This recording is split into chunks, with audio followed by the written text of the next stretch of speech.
This is the Joe Gaither Show on BamaCentral.com.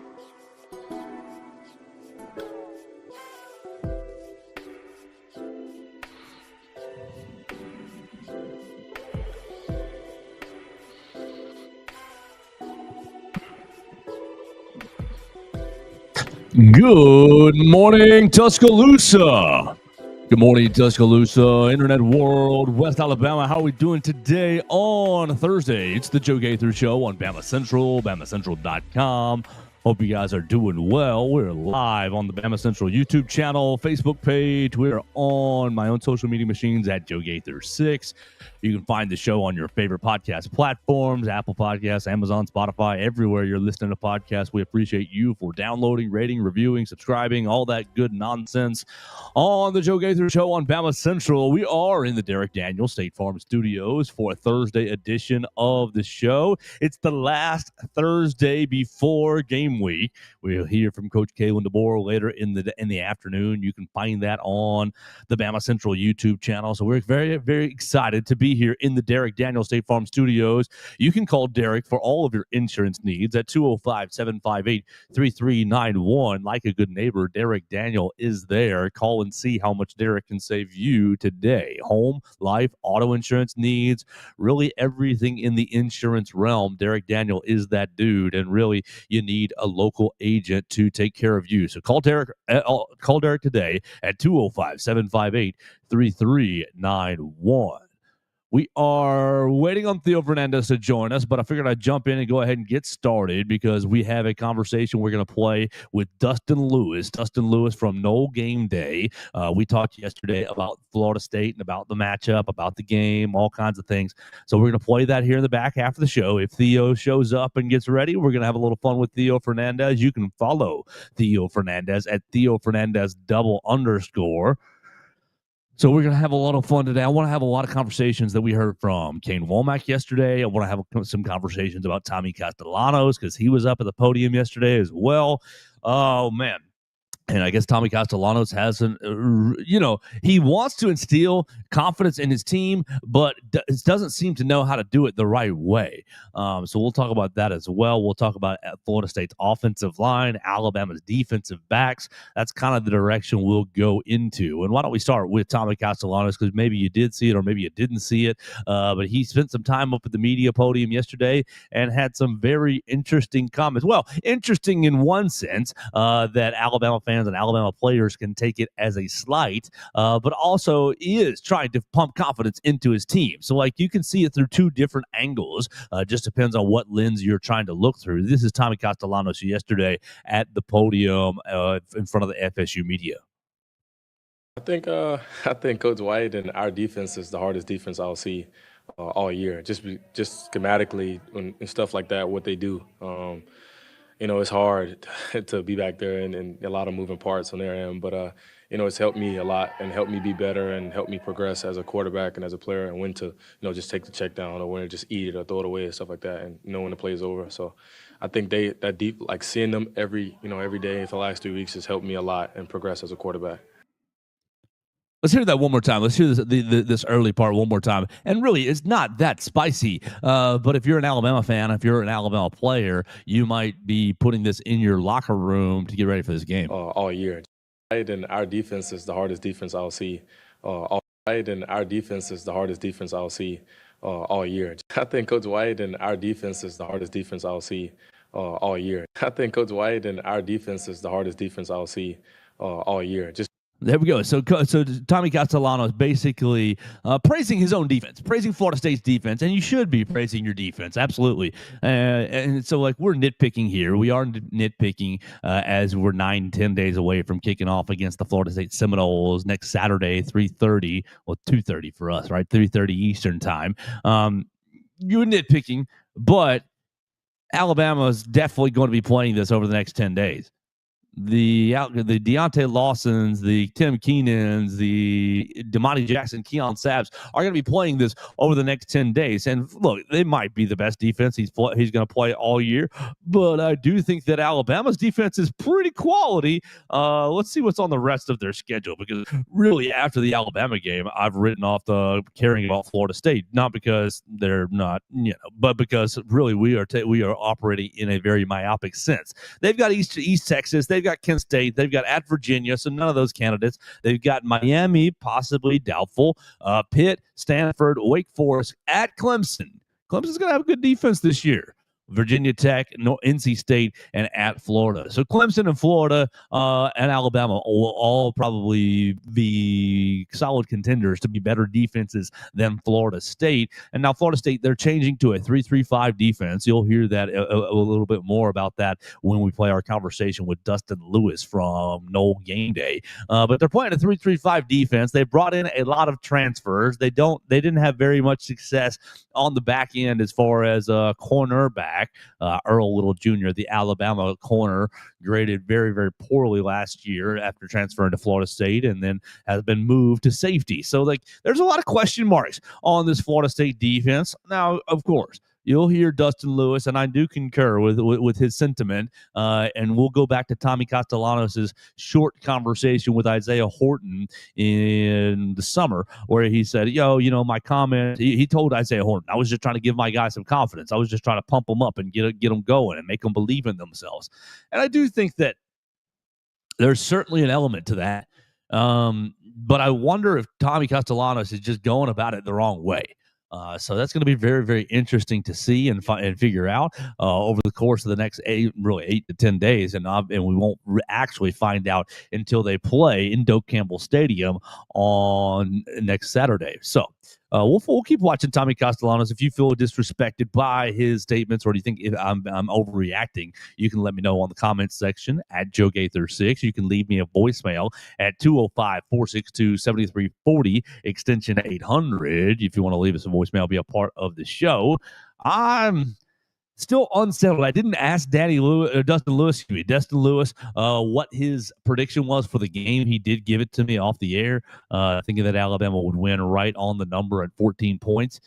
I'm still unsettled if I would take Alabama or Florida State at that 13.5 number. I do think Alabama's going to win. But I'm still a little bit unsettled whether I think it's going to be Alabama by 14 or more, or Florida State is going to actually cover the number. And part of the reason that I am still struggling with figuring out if I do want to take Florida State or Alabama on the number is Florida State's offensive line. And so we asked Kane Womack. We spent some time with Kane Womack yesterday in the Malmore Athletic Facility, and you heard me talk to him, talk all kinds of stuff about Florida State's offensive line. So here's what he had to say yesterday about Florida State's 4 new starters on the offensive line. Challenge in preparing for an offensive line with 4 transfer starters? Yeah. Well, I mean, that there's give and take to that, right? There's things that we got to figure out. There's things that they got to figure out. And so that's ultimately, you kind of go back and you look at these guys, what they've done in the past. You try to mold that with what Gus has done, with what Mike has done in the past at Florida State. And so you're kind of trying to anticipate a little bit of everything that they do, and knowing that, ultimately you're going to see something that you didn't work in practice. And so certainly we'll carry, a relatively heavy game plan, right, to be able to, if they want to go this way or that way, we'll be ready for it. But at the end of the day, right, you get 11 bodies on the field and you get ready to adjust. That's, to me, that's the job of a defensive coordinator and defensive staff, is to find ways to, adjust as the game goes. And that's something that we've always taken great pride in, our ability to do that at a high level defensively. All right, so that's Kane Womack yesterday talking about really the 4 new starters on the Florida State offensive line, and I think that he gave a pretty measured answer. Now, obviously, he can't just sit here and say, "Well, we're looking for this, we're looking for that," because they are playing in 10 days and he wants to keep some things close to the vest. But I think that that's really going to be Alabama's defense's biggest issue in the game. Like, obviously, Gus Malzahn and his offensive mind, his offensive genius, is a really big issue. But I think that the schematic from a personnel standpoint, their offensive line being really big, being really experienced, presents some problems for Alabama. Now, Dustin will let you know when we play his conversation that Florida State has had some injuries along the offensive line. In the spring. Now they look healthy now, but I wonder if that's given them enough time to gel. He talked about it yesterday with me that their offensive line coach Herb Hand was basically still saying that they need these 10 more days to increase the cohesiveness along that offensive line. So here we go. We're hanging out on a Thursday in the Derek Daniels State Farm Studios, and our man Theo Fernandez. You look good, man. You look like you showered. You look like you're up and at 'em. Well, first day of class for me today, Joe. I had to be ready. So that's why you're late. You're pampering yourself in the mirror. Well, I had a gym. The person I was supposed to meet there ran late, threw me off, and then your personal training or yeah. Oh, So there was a lateness there that pushed me back, and I was scrambling when I got back to the house. So my apologies on me showing up late. 4 days in a row.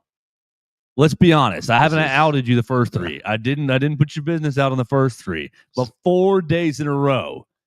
I usually try to. We've moved past the stick portion of our relationship into the carrot portion. You know, Henry is still massively getting the stick.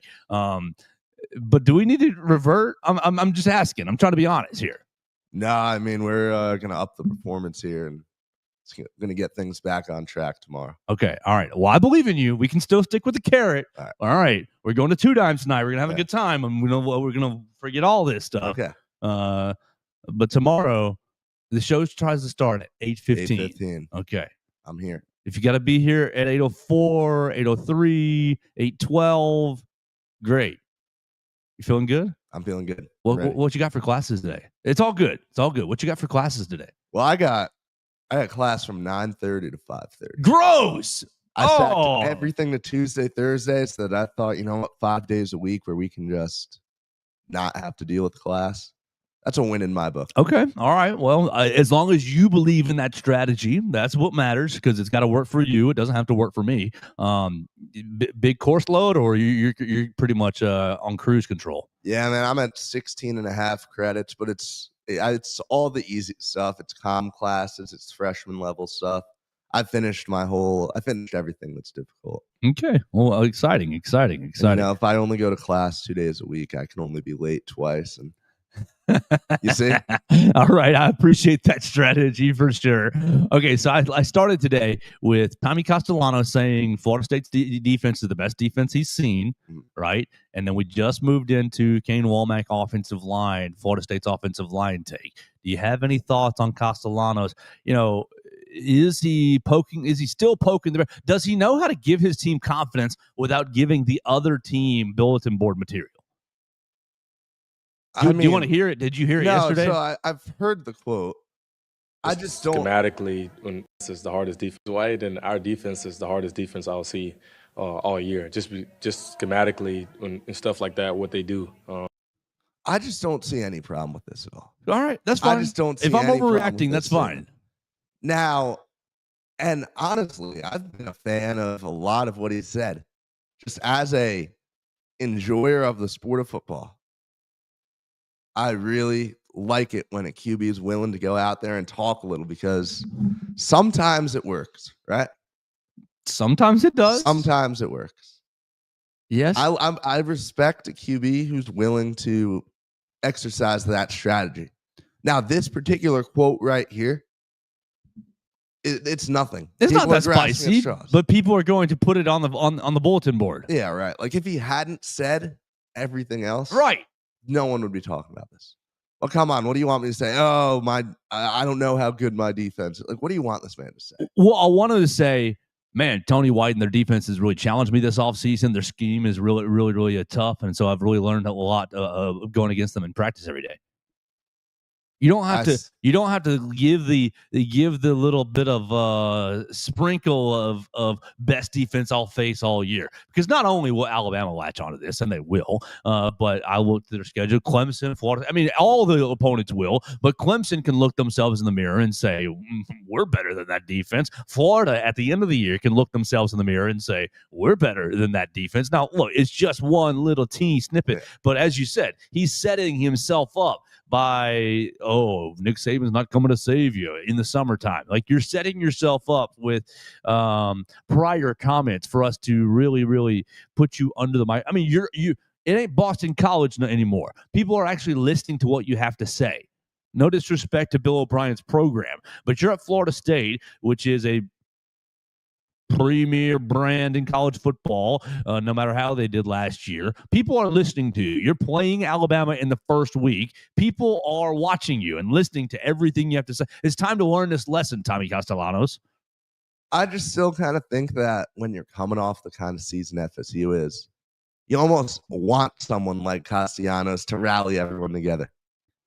You want someone to spew that kind of confidence in your team that the fans, there's no way the fans would have that confidence otherwise. Oh, we're seeing a lot of Florida State fans in Joe's mentions over the last couple of days. I love it. I love it. And you know what?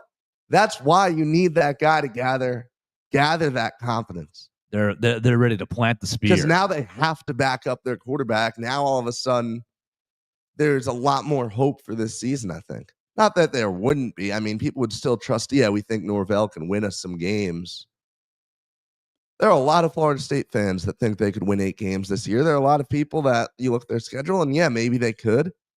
And I think that Castellanos is setting them up for, even if Alabama goes out, wins that game very easily, I think he's still set the team up for a better season as far as, the fan atmosphere goes. I really don't take much offense to most of what he said. No, I guess we're in the talk show business, so you're looking for things to talk about, and obviously he's giving you little nuggets. So do I care that much about it? Honestly, no. But as far as someone getting ready for the Alabama-Florida State game, I think every single comment becomes under a microscope, and I think Deontay Lawson is writing this hooey down and is putting the hooey in the locker room. I think we're past the point of needing bulletin board material, though, too. Like, I think, okay, in July, maybe that meant more. Everything that was said. We translate for you. I don't think you need to be listening to what they're saying now that you're actively practicing. You're a week and a half away from the game. Further out, it's a bigger story. Now, focuses on the game. Focus on what's going to happen on the field.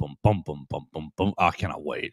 It's going to be awesome. All right, Theo. So, do you want to talk about Florida State's offense? What Kane said about the offensive line? If you don't, it's fine. I've got another topic. We've only got about 5 more minutes that we can chat, so I can squeeze it in. Because I'm talking to Dustin Lewis, and his conversation was about 27 minutes or so. And then we're going to talk to Chloe Wade about New Era Wrestling. New Era Wrestling's actual ring announcer. I've done it as a backup to her when she can't do it. September 11th is the Crimson Clash at 2 Dimes. So that's the next, 30, 40 minutes. That's the next hour or so of our program. So you've got about 5 more minutes left. What do you want to get into? Well, I feel like we talked some O-line yesterday, so let's go to your other topic. All right. On the outside, paired with Damani Jackson, practicing yesterday, Xavier Brown on the inside. Can you give us just an update on what that plan is? Is Dijon in the running to start potentially, or what have you seen? Yeah, I think Dijon's had a fantastic camp. I think obviously with Damani's been kind of coming back from off season. He didn't go through spring. He was very limited in the summertime, and so we just tried to kind of get him back the right way. And put him on a pitch count a little bit through fall camp, but he's handled it well. He's done a nice job, but it's allowed Dijon in the spring, summer, and fall camp to get tons of reps and reps with the ones. To me, with 2 very experienced corners that we have on this roster, we feel like Dijon can go right in. You know what I mean? So credit to him and the way that he's playing right now. I see him as a starter in our defense, so really impressive. it's 2 years in a row, right? We've had a young freshman that Mo Linquist has done a tremendous job of developing that guy into being a starter level player for us. And so excited for Dijon and what that does for our defense. Do you like Xavier Brown at Husky, or like, what have you? Well, I think there's times, right? There's a time and a place to get your best cover people on the field, and so certainly I don't know from a practice standpoint what you saw, whether we were just kind of working a guy or not, but we try to get certain coverage aspects and all those things. Those are the things that we're going to try to explore as best we can. I don't know how soon we'll get to them in the season, you know what I mean? But certainly that's something that we want to be mindful of if we're ready to do that. All right, Theo, 2 parts. Dijon Lee starting. Well, really 3 parts. Dijon Lee starting. Xavier Brown playing Husky on Tuesday's practice when we were out there. Now, I didn't really want to talk about this because we were kind of shunned when we started to see this, and one of our coworkers was told not to video this, but it's gotten out there so far that there was a package where Alabama was playing with 6 defensive backs with maybe Zay Mincy playing as somewhat of a linebacker. It looked pretty deadly and pretty intriguing. Just what are your thoughts on Alabama's defensive backfield with 2 minutes to go? I love it. I think we're in for such a great year out of the secondary. I cannot imagine how elite the battles between the receivers and DBs had to have been in the scrimmages. And look, we know just how talented Dijon Lee is. Now, and you look at the names in this defensive back room, like you got Deshaun Jones that maybe you're fighting for a spot with. You got because you got Deshaun Jones, Cam Calhoun. How are they going to get on the field? Right, because how's Ivan Taylor going to get on the field? How's Red Morgan going to get on the field? It's just crazy because all right, you got a guy like Red Morgan, right, who really showed flashes last year. Yep. Should naturally be his turn to kind of get in a little, and I just don't know if he'll be able to. Deshaun Jones, very quality, serviceable player last year after he transferred in. I could see him just kind of losing his role, not out of any fault of his own, but out of just how insanely talented this room is. There are people who think we'll see could see Cam Calhoun as a day 1 or 2 NFL draft pick in a year or 2. And he doesn't even have a clear starting spot. I mean, it's an embarrassment of riches with the defensive backs right now. Do you feel bad for the quarterbacks that Alabama's going to be facing? Oh, very. Really? Yeah, I mean, look what you have to deal with. I don't feel bad at all. I mean, I don't feel bad from genuinely feeling for these people, but I don't envy them. I don't envy having to throw on those guys. No, I don't envy them. I don't feel bad. I feel excited to see which one of you jokers can get this Alabama secondary. Is there one of these 12 jokers that Alabama is going to face that has enough talent to read the defense, to put the ball in the right spots, to really navigate this Alabama secondary? I'll tell you, if I'm Thomas Castellanos, I am every single night praying that James Smith is not able to make it onto the field, because that's one. If you got him running after you too, and you're trying to throw it on the run or under pressure, and you got those DBs back there waiting, like it is going to be I cannot wait to watch this unit on the field. Sounds like James Smith is back healthy. We saw him on Tuesday, and you heard us react on Tuesday after practice, kind of being like, what's wrong with him? And yesterday I asked Kane Womack, he got kind of a status update, and he said, yeah, he's doing good. He's back on track. He's on track to play. He's hit his markers was the words. And so, it sounds like that's going to be an unanswered prayer for Tommy Castellanos. First so many, I believe, with how that game will go for Alabama. Absolutely. Theo? We're basically out of our portion of time. We're going to turn the conversation to Dustin Lewis, NoleGameday, FSU Seminoles on SI. You can type in NoleGameday.com or FSU Seminoles on SI. They're part of our on SI network right here with BamaCentral. So I appreciate he gave me about 30 minutes of his time. So let's turn our attention to someone who knows the ins and outs of Florida State. And then at about 9:15 or so, we will have Chloe Wade join us to talk about New Era Wrestling. Theo, you got any last words? Because I think you're going to get out of here early to go to class. Yeah, I've got class. You're going to get your day back on track, back on time. Right? This is the low light of the day right here. It's okay. That's all right. And then tomorrow, I'm going to wake up and I'm going to be in here with Henry Sklar, and that'll be the highlight of my day. Because if you're not here at 8:15 and Henry is, I'm going to let Henry do the beating up on you. I'm just fair. going to basically flip sides here. Like, I've been on your side the whole time because loyalty factor. You've already, proven yourself for a while. Been doing good. But if you go 5 days in a row of being late, I'm flipping teams. It's very understandable. All right. I just wanted to make it clear with you.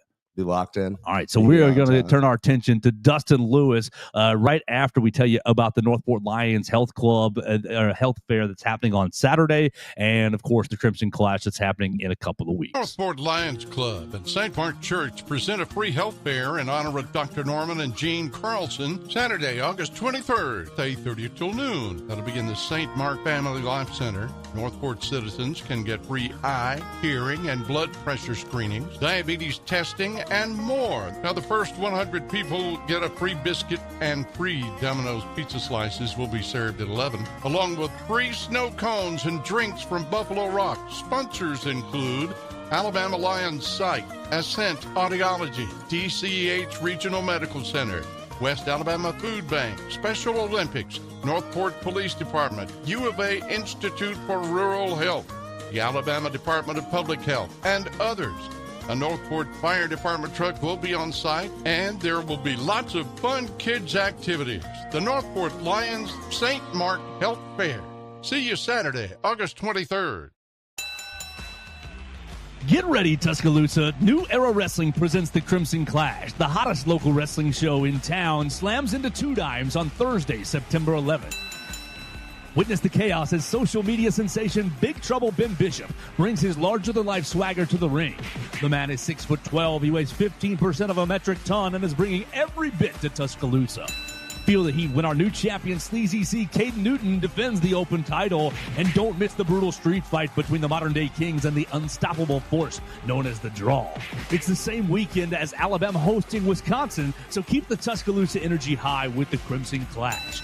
Doors open at 7 p.m. and the bell rings at 8 p.m. at Two Dimes on the Strip. Grab your tickets now on Eventbrite by searching New Era Wrestling and use promo code RADIO for 20% off. New Era Wrestling, where legends are made and the battles are epic.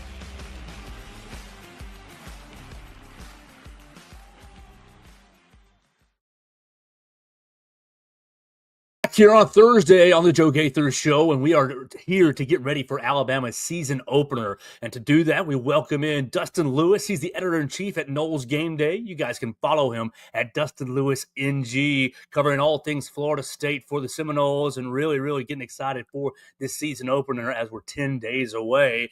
Dustin, thank you so much for your time today. What's up, Joe? Appreciate you having me on. And like you said, I mean, we're getting closer day by day to this Florida State and Alabama game, and obviously a ton of anticipation on both sides, just now 9 days away from kickoff. Absolutely. So it's very, very exciting times right there. And we'll be down there in Tallahassee. We'll send Katie Wyndham and a crew down to Tallahassee. So we'll have an in-person view, but we'll just start with you asking about what should we expect? What's the perception this year? Everybody sees it on paper. Florida State 2-10, all kinds of transfer trouble, hiring a new offensive coordinator. What is really the flavor and temperature in Tallahassee with this Florida State program going into 2025?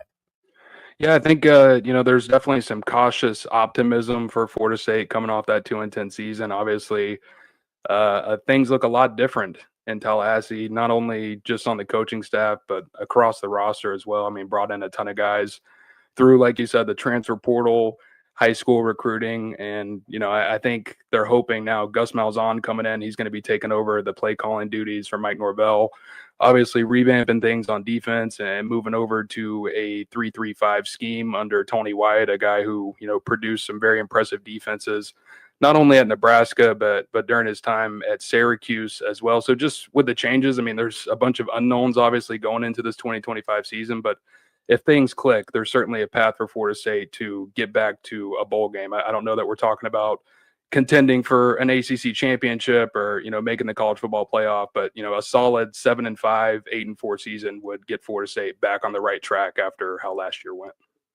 Well, really, what did happen last year? Obviously, you got the undefeated season the year prior, gets kind of left out of the playoffs in favor of Alabama. And then the next year, there's all this excitement as well, but it all falls apart. What do you think went wrong for Mike Norvell?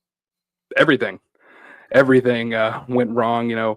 obviously there was a lot of chatter coming off the college football playoff snub, and Florida State, with how things went in 2022 and 2023, the 10-win campaign, then you go 13-1. I think a lot of people, even though Florida State had 10 guys go off to the NFL and some other key starters or contributors move on from the program, they expected them to kind of stay on that path, still be in contention for an ACC championship, maybe even a dark horse playoff contender in that 12-team college football playoff a season ago. But it just didn't happen for Florida State. And when I look back on it, I truly feel like they just got really comfortable with how the process was going. And you look at the first couple of years of Mike Norvell's tenure in Tallahassee, and Florida State hit the transfer portal pretty hard. And, they had some success stories there, whether it's Jared Verse or obviously Jordan Travis at quarterback, Keon Coleman, Johnny Wilson.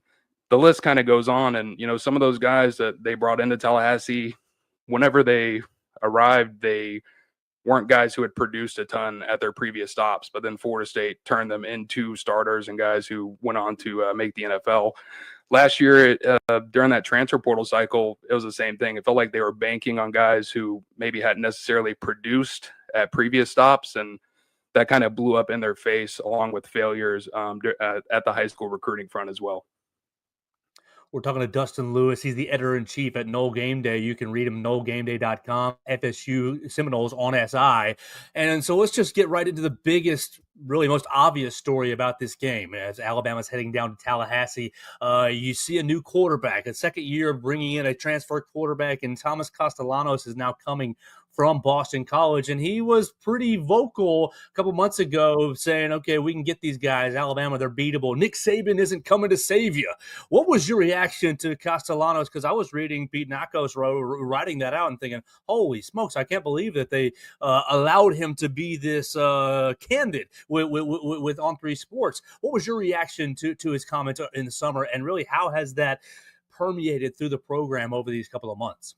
I was shocked. I was shocked because, for the most part, Florida State's media relations team, they do a pretty good job of obviously coaching these guys up for whenever they go in front of the media to say the right things and not get off topic and go haywire, like we saw with that interview with Tommy Castellanos and On Three. So that was pretty surprising to me.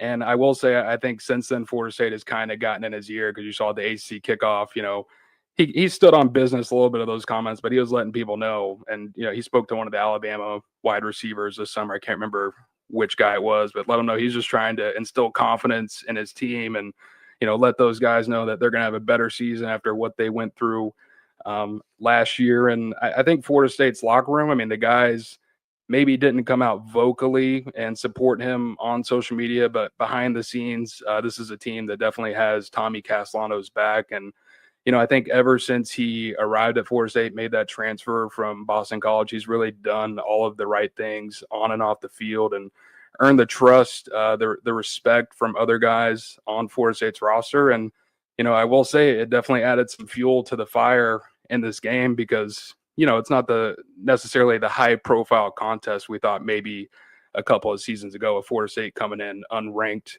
against Alabama. But now there's going to be a lot of fire on August 30th. And I'm sure, obviously Alabama's heard those comments. We heard a couple of those guys speak about it at the SEC media days, and they're going to be ready to fire right back at Tommy Castellanos once that ball kicks off.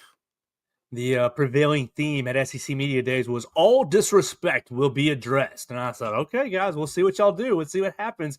So Tommy Castellanos was trying to instill confidence in his team and in his teammates. But what would you say is the temperature of the fan base? Does the fan base feel like this game against Alabama is a winnable ball game? I think that they do. And, like we said, Florida State's coming off a 2-10 season. There are a lot of new pieces here.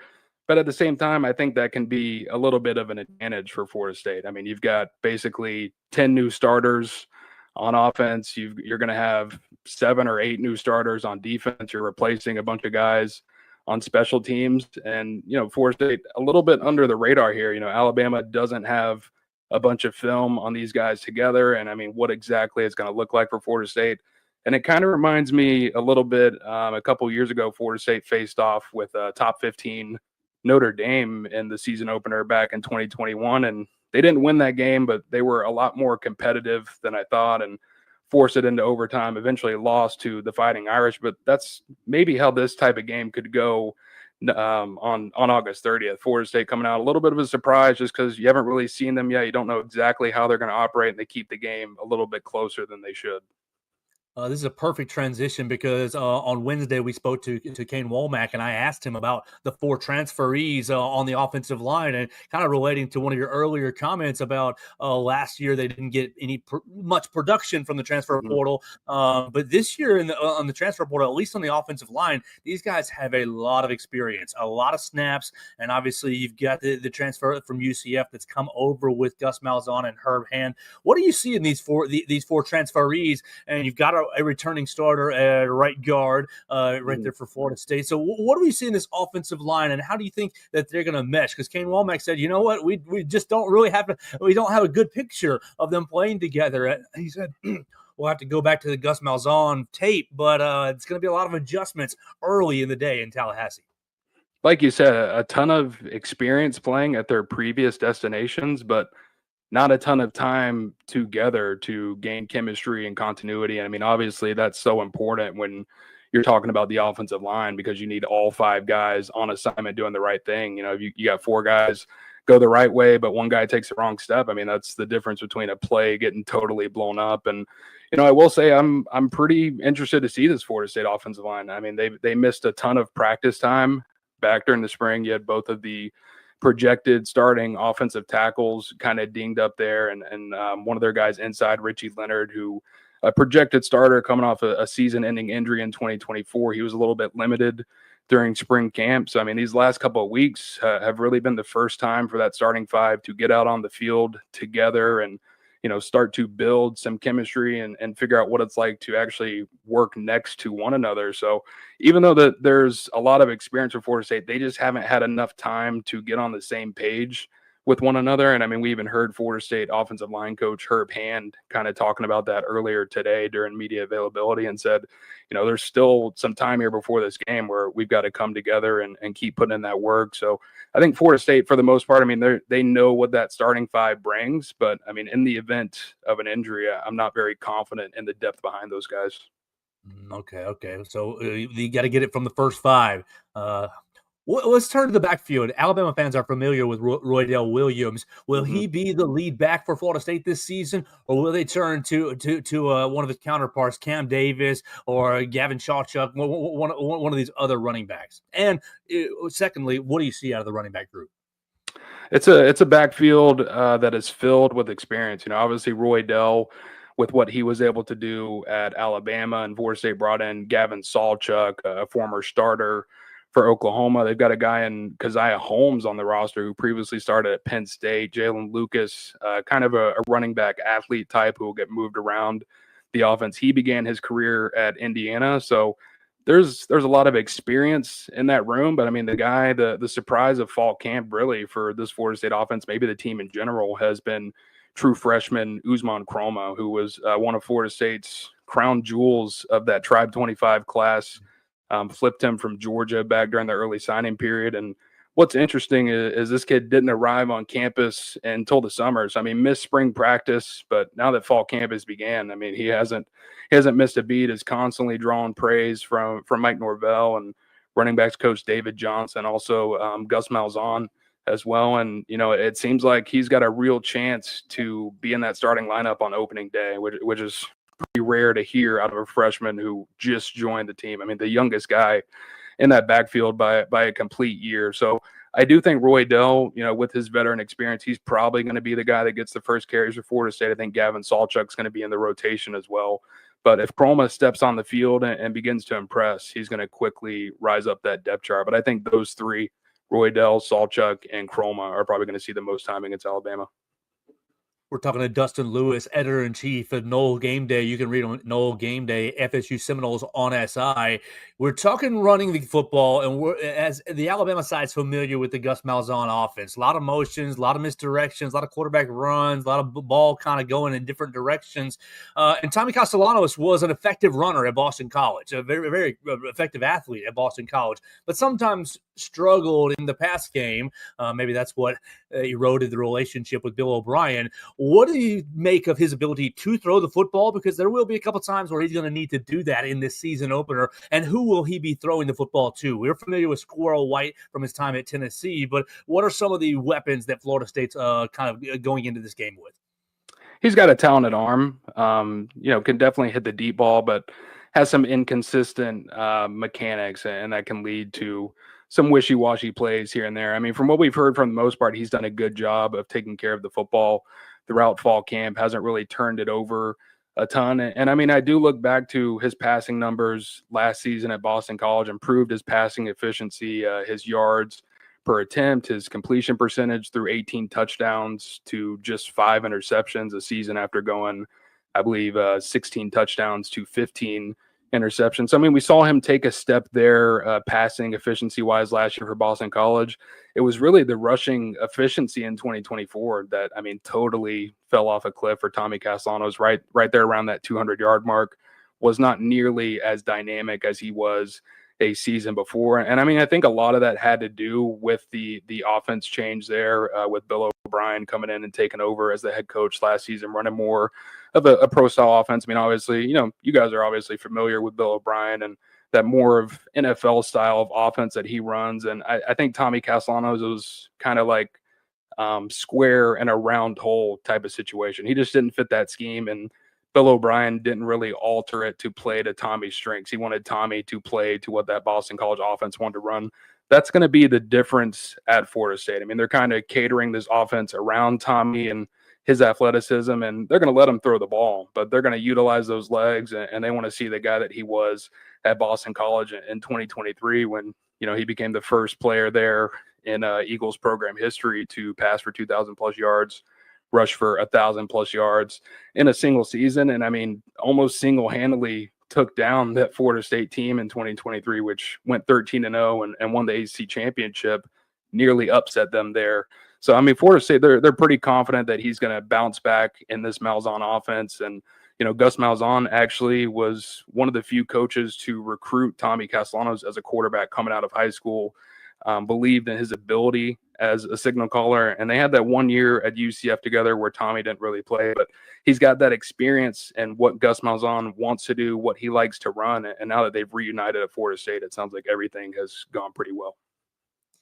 We're hanging out with Dustin Lewis. Dustin, let's flip to the other side of the football. Tony White, you mentioned his hire in December, and he's changing the defensive scheme to a 3-3-5. I guess he made some headlines last week when he said, some guys don't need to step their butt up after a scrimmage. What's been maybe the feel on the defensive side of the football? Obviously, another big crop of transfers coming in.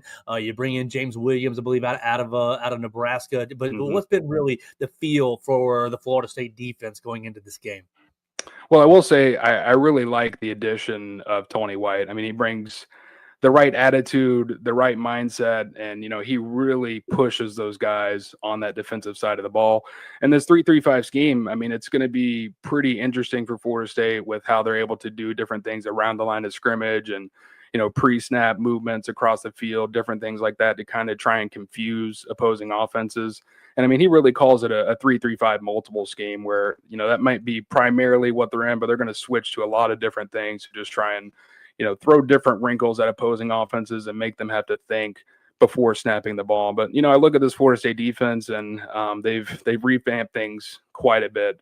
Linebacker room, I do really like and go 5 or 6 deep, and you've got some quality guys in there. Brought over Elijah Herring from Memphis, who has stepped into a leadership role for Florida State. And you've got guys like Omar Graham Jr. and Juice Cryer, who are taking the next step in their respective developments.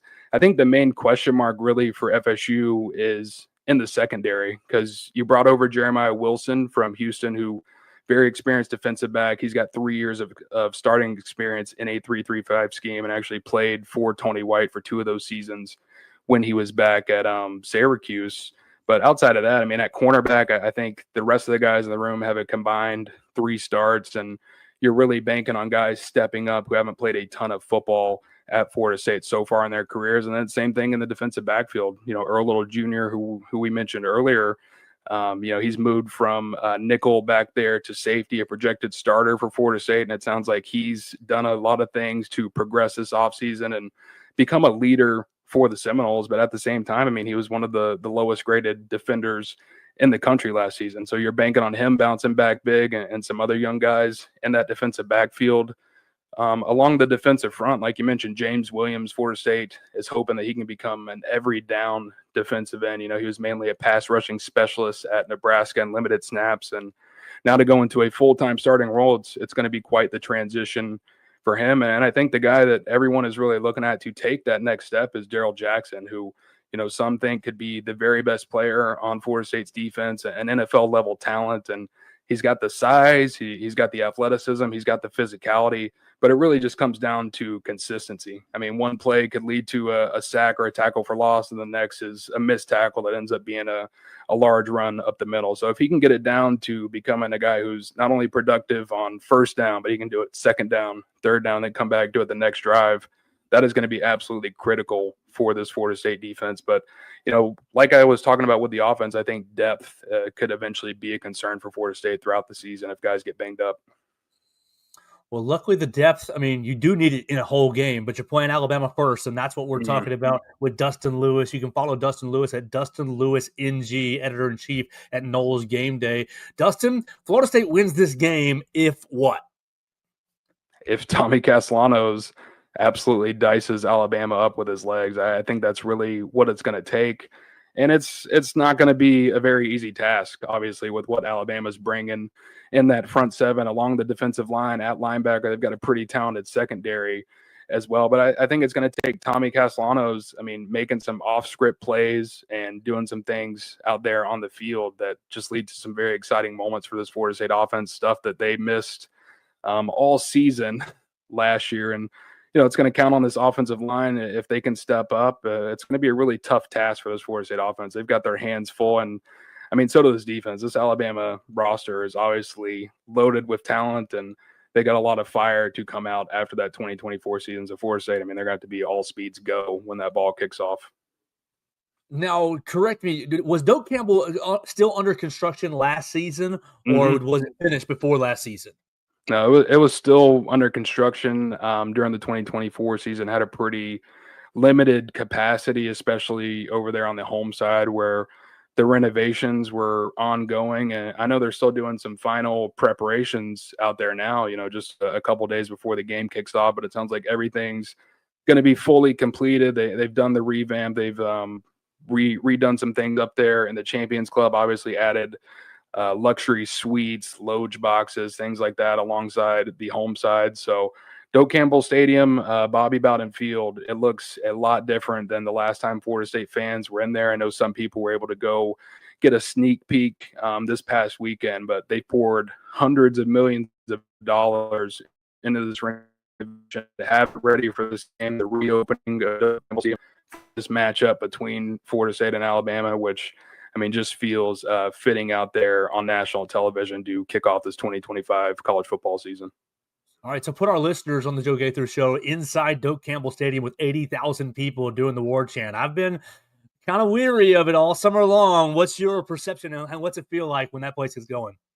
It's awesome. And, I'm a little bit biased. I'm a Florida State alum. I grew up in Tallahassee, but hearing that war chant is just like no other. And, I think fans really do think it instills fear in the opposing team. We'll see how afraid Alabama is. I know they're obviously used to playing in these high-profile environments and having the entire opposing crowd against them. So, it might not rattle the Crimson Tide that much, but it should make for a very exciting atmosphere. And, Alabama fans are going to get to see what Florida State fans bring in Doak Campbell Stadium this season.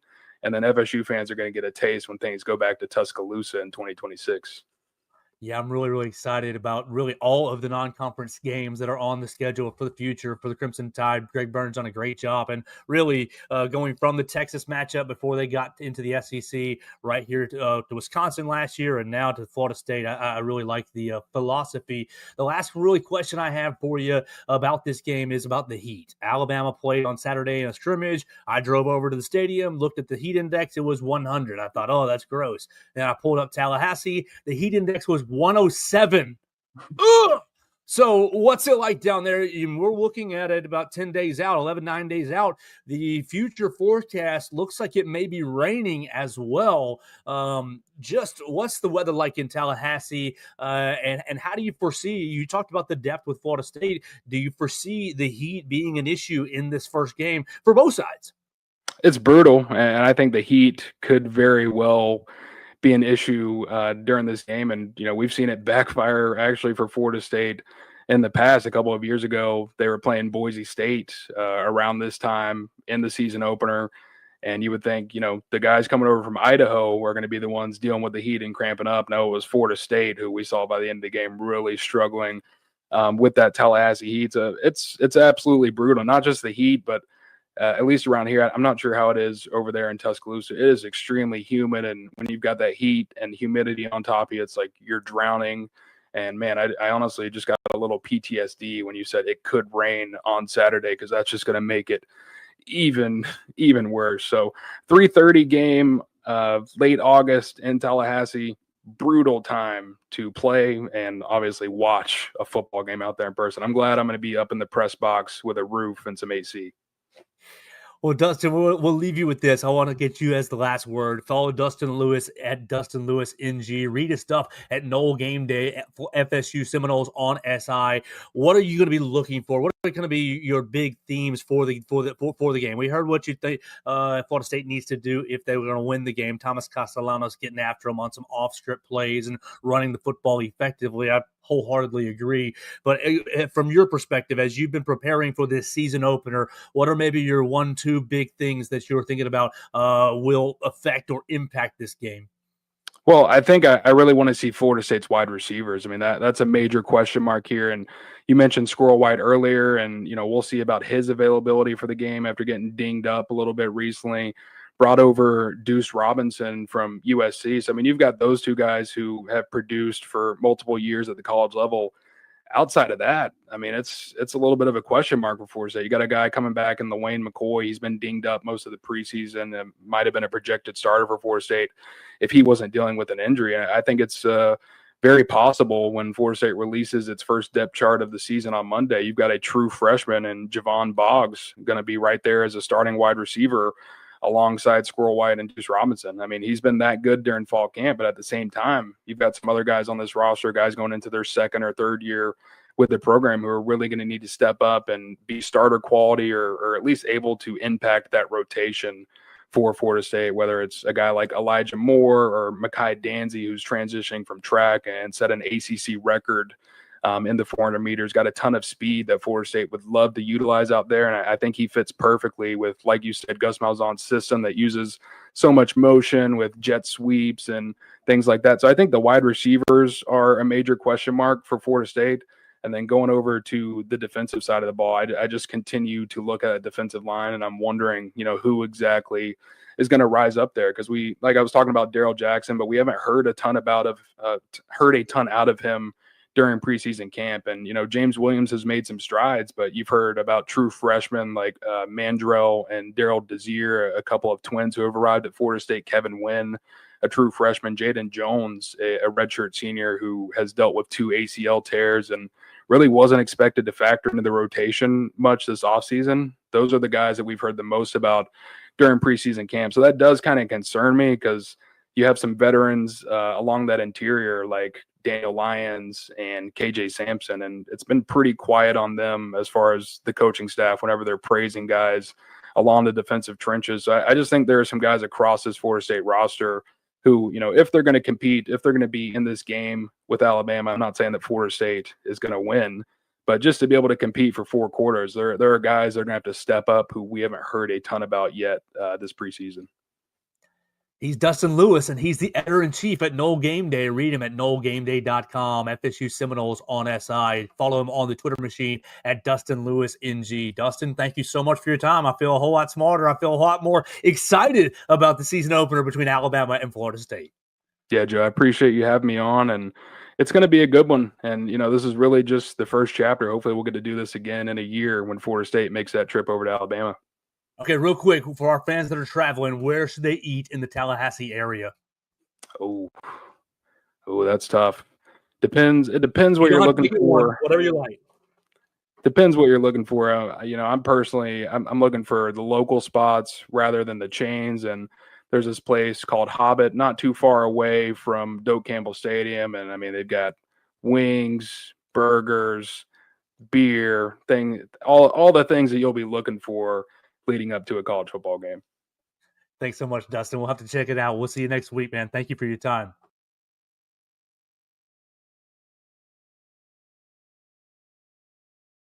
And that's Dustin Lewis joining us on the Joe Gaither Show yesterday. We appreciate his time after the Florida State availability yesterday. So what we're going to do right here is hit another commercial. And when we come back, we'll basically transition from football into wrestling with Chloe Wade of New Era Wrestling. New Era Wrestling coming to Tuscaloosa on September 11th is the next big show. So if you're in the Tuscaloosa area or if you're traveling for the Wisconsin game, get here a night early on the Thursday night. Right there on the strip will be the Crimson Clash. So we'll get into that with Chloe Wade right here on the other side. The Northport Lions Club and St. Mark Church present a free health fair in honor of Dr. Norman and Jean Carlson, Saturday, August 23rd, 8:30 till noon. That'll be in the St. Mark Family Life Center. Northport citizens can get free eye, hearing, and blood pressure screenings, diabetes testing, and more. Now, the first 100 people get a free biscuit, and free Domino's pizza slices will be served at 11, along with free snow cones and drinks from Buffalo Rock. Sponsors include Alabama Lions Site, Ascent Audiology, DCH Regional Medical Center, West Alabama Food Bank, Special Olympics, Northport Police Department, U of A Institute for Rural Health, the Alabama Department of Public Health, and others. A Northport Fire Department truck will be on site, and there will be lots of fun kids' activities. The Northport Lions St. Mark Health Fair. See you Saturday, August 23rd. You need length and girth in this league. Get ready, Tuscaloosa. New Era Wrestling presents the Crimson Clash. The hottest local wrestling show in town slams into two dimes on Thursday, September 11th. Witness the chaos as social media sensation Big Trouble Ben Bishop brings his larger-than-life swagger to the ring. The man is 6'12". He weighs 15% of a metric ton and is bringing every bit to Tuscaloosa.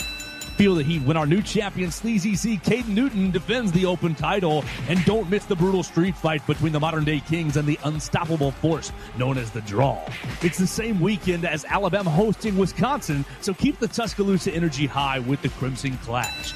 Doors open at 7 p.m. and the bell rings at 8 p.m. at Two Dimes on the Strip. Grab your tickets now on Eventbrite by searching New Era Wrestling and use promo code RADIO for 20% off. New Era Wrestling, where legends are made and the battles are epic.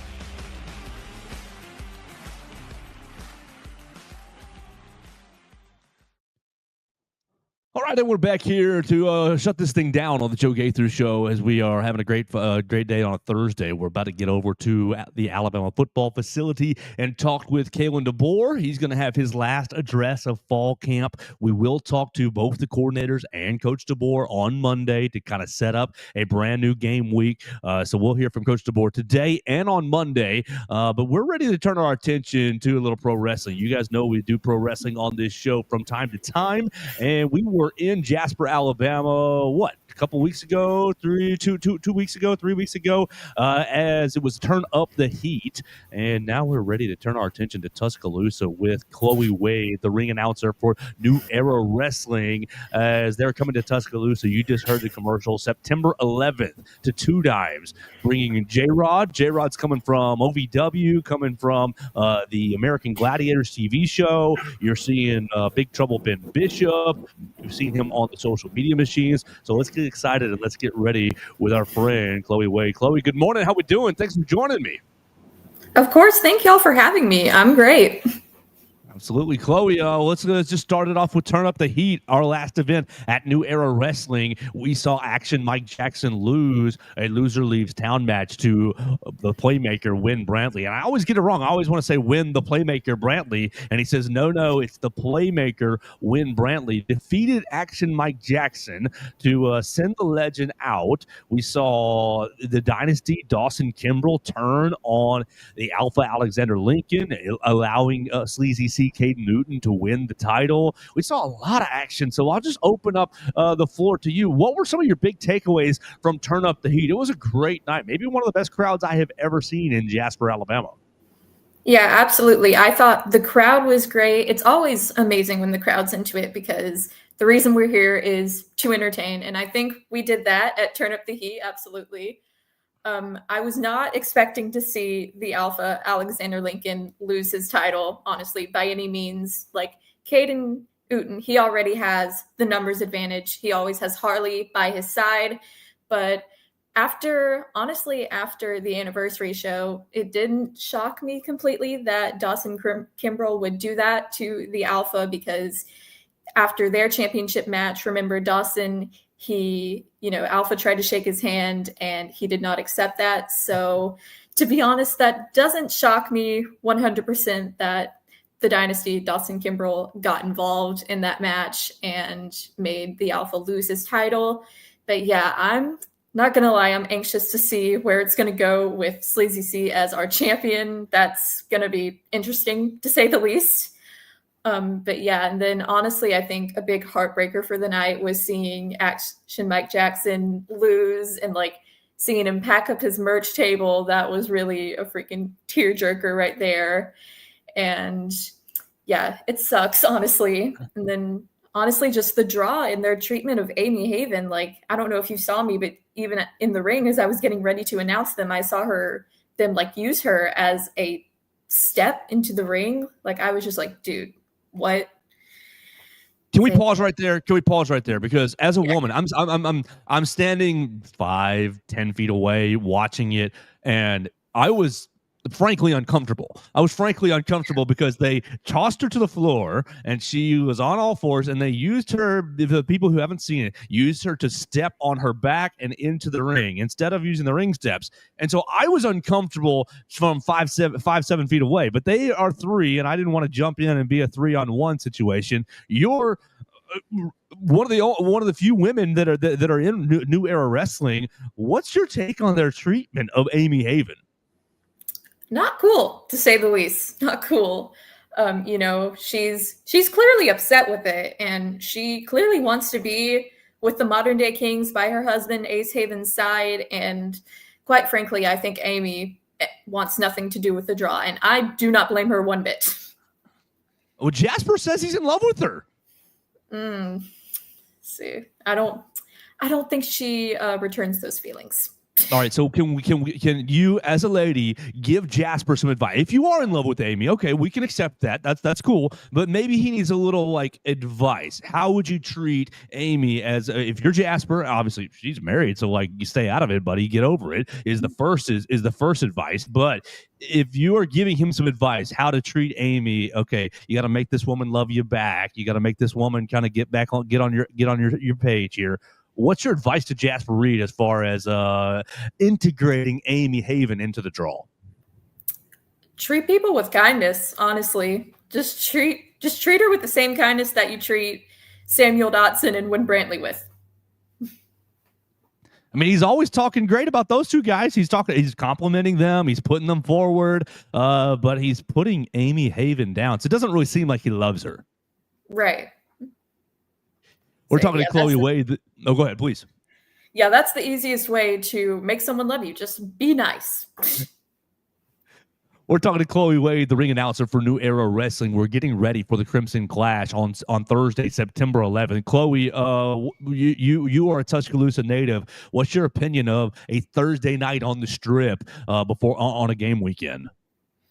Personally, I'm super excited. I hope we get a lot of people in there. I'm really excited for the crowd. I'm really excited because the Crimson Clash that we did back in March was actually my very first show as ring announcer. So I guess it's sort of like a full circle moment at this point. But yeah, I'm excited.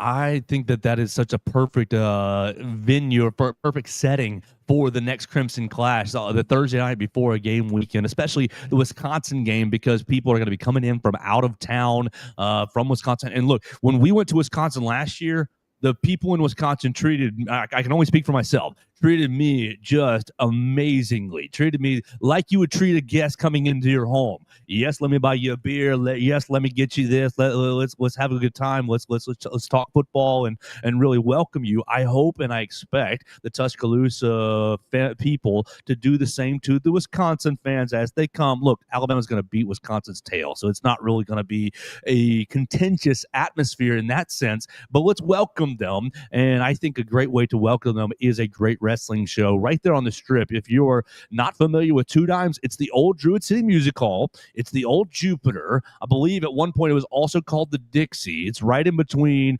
Waffle House and is it Glory Bound that's right there on the corner? So you're right there on the Strip. You're opposite Houndstooth. It's right there in the heart of town.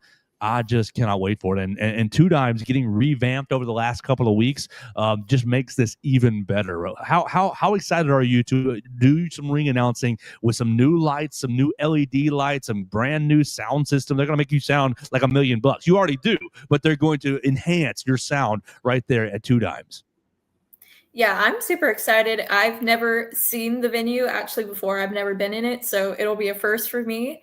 And I'm really excited to have the Tuscaloosa crowd come in. I've tried to invite people to things in Jasper and they're like, oh, that's so far. But it's like, hopefully now, there won't be many complaints about traveling. Yeah, absolutely. I mean, we always try to get people into the shows, and I've had a couple of people join me in Jasper, but I'm expecting a small little Joe Gaither Show fan base section because of it being in Tuscaloosa. What do you think about Dustin, the Dynasty Dustin Kimbrell? The first time I got to see him was at that anniversary show, and he and Alpha Alexander Lincoln put on a great match. And really, if you had to brainstorm a pro wrestler, the Dynasty Dustin Kimbrell looks exactly like you would like I would imagine it. What's your opinion of him?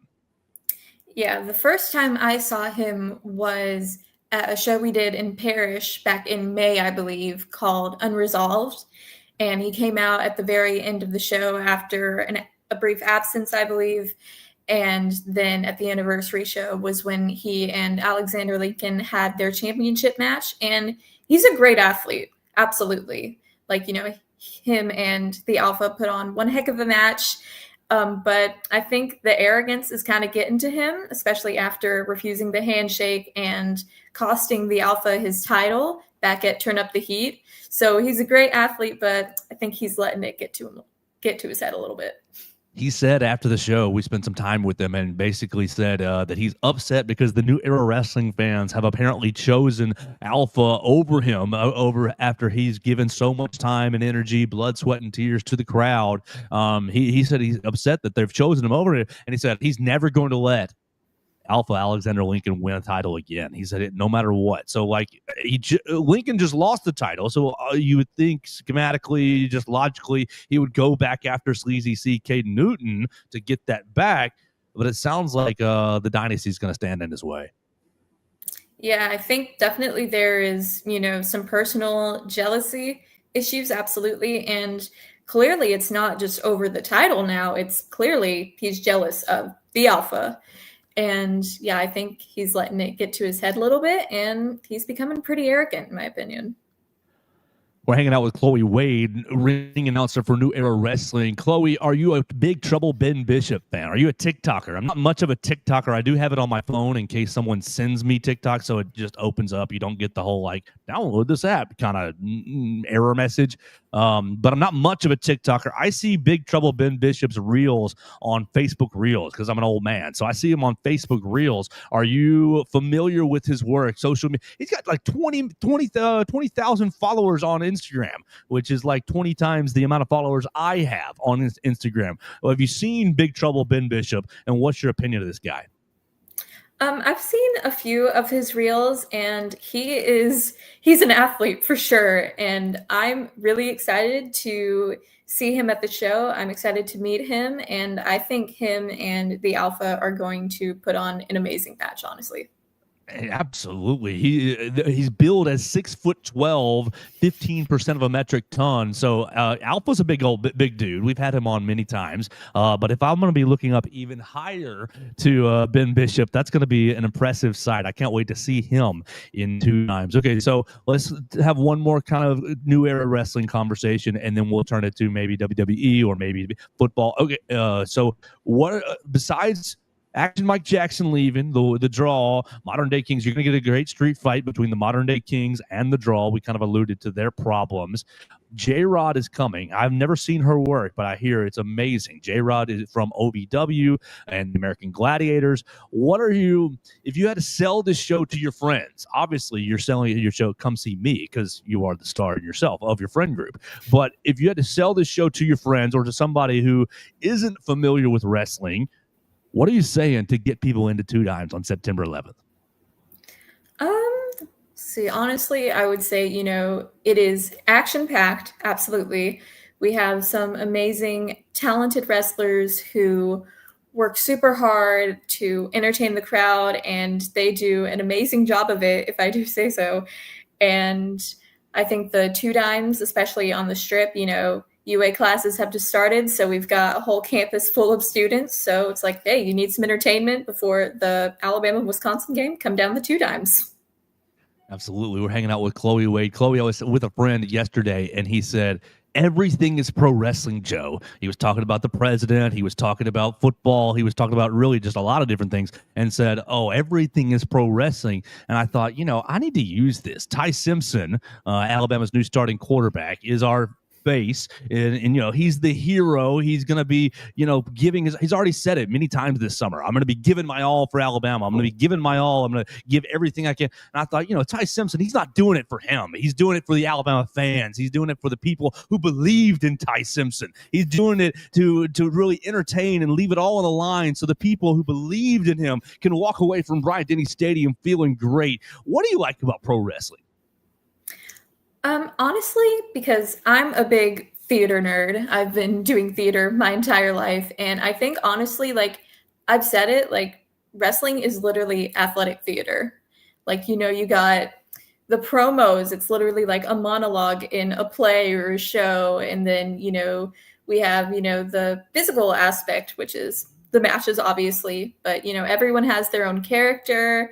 And, we have the good guys, we have the bad guys. And honestly, I just feel like my love of theater plays into it. And yeah, it's athletic theater, pretty much. I cannot. Storytelling is really what the tie that binds life together, and we're all working on our own stories. And I think that pro wrestling and really just all these stories just kind of exemplify the human struggle, the human emotion, and so that's really what I will go with you on that. What have been your thoughts lately on the WWE storytelling? Because you've got a lot of big stories going on. I'm a little bit cooled off lately, but I am caught up. I did watch Monday Night Raw last night on a Wednesday night, so I was only a couple days behind. Not that cooled off, really. What's your opinion of what's currently been going on with WWE? Either you can take it in the John Cena direction, you can take it in the Seth Rollins faction direction, you can take it into Naomi laying down her title because she's had some personal victories herself. What are your maybe favorite or least favorite stories that WWE is telling right now? So the past couple of weeks, I think this is, a little bit biased for me because she's been my favorite forever. But Bayley, it looks like, her character is going to take, an interesting turn. She was being tormented by her old, heel persona, and then also apparently by her hugger persona as well, as we heard last Monday night on Raw. And I'm really excited because, I've always been a Bayley fan. She's been my favorite ever since I was 9 years old. I loved the hugger when I was younger. And then as I got older, I loved the role model. And, I love what she's been doing. And I got to meet her actually about a month ago. And she was so kind, so gracious. I told her I do ring announcing, and she was so excited. I showed her some photos. And then I told her, I'm like, yeah, you got me into Paramore too. So yeah, that's awesome. I enjoy the European crowd chanting at her, and I love it when they go to Europe and then the American crowd picks up on actual chants instead of saying "we want tables," which is fun and fine in an Extreme Rules match. But they hit her with the "Hey Bailey, I want to know," and she gets into it. Yes, and last night, Monday night, I watched it last night. That was a good segment. She's sitting there talking about her struggles, and it's just voices popping up. I was intrigued by that. I've never really been. Oh, I'm into Bailey that much, but this little chapter has been very fun to see her develop, dealing with Lyra Valkyria, working with Becky Lynch, and kind of seeing what she's going to do now. What do you think she's going to do next? I don't know, like with both the role model and the hugger voices with her, I'm like, are we getting a split personality version of Bailey? Like, I am here for that, honestly. Like, I am so ready to see whatever they throw her into. You know, if it's got Bailey in it, I'm down 100%. Absolutely. Well, we will keep watching that. We'll watch it on Friday night, a little Friday Night SmackDown. I'll actually have to watch that on Saturday because we'll be doing some high school football stuff. High school football getting back in action in AHSAA. So very excited about that. You can see me on WVUA 23 Friday Night Football with Gary Harris. Chloe, let's get you out of here with just a little comment on the current happenings with WWE with the Peacock / ESPN / pay-per-views, all kinds of, like, it's always a business. And then we'll weave in the Netflix Unreal series. Have you checked out Unreal first? And then what do you think about the kind of developments with the PLE system going to ESPN? So yeah, I've seen, I think, the first episode of Unreal. I think they covered like CM Punk and Rhea Ripley. And personally, I thought it was really, really cool to get to see them, you know, out of their element, I guess you could say, and, you know, focus on the storytelling aspect of wrestling again. And I really enjoyed it.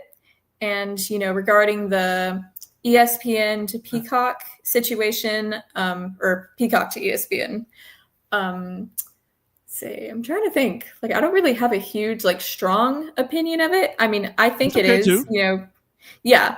Like, I think it's cool that they're partnering with ESPN because, again, I think they're reaching a bigger audience, which we could always use, of course. And yeah, I think I'm hoping that we get some new members of the WWE universe, and let's hope it works out for the best. My girlfriend was really into the Jelly Roll match at SummerSlam. She's not real. She watches it when I'm into it, when I'm watching it. She's not all, and she came actually to the Star Spangled Bash up there in Jasper, and she will be there on September 11th. So I'm very excited about that. But she was super into the Jelly Roll match, and I thought Jelly Roll just really got it, really got the business, really got what his role was supposed to be. And I thought that even though he took the pin, I thought Jelly Roll was super over with after the entire night was over. Yeah, absolutely. You know, I would never have expected, you know, like a country singer like Jelly Roll to have been at a match at SummerSlam, definitely. But yeah, I think he did a great job. And especially for someone who is not an athlete or, you know, not a full-time wrestler, I think he really did a great job and really knocked it out of the park, honestly.